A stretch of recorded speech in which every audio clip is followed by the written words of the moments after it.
அபய குரல் கொடுத்த அந்த நேரம் ஓடி வரும் சமயபுரத்து ஆத்தா.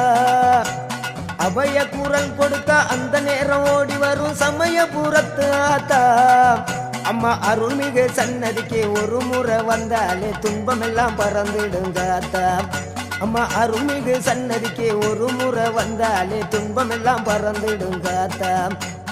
ஓம் சக்தி ஓம் சக்தி ஓம், ஓம் சக்தி ஓம் சக்தி ஓம், ஓம் சக்தி ஓம் சக்தி ஓம், ஓம் சக்தி ஓம் சக்தி ஓம்.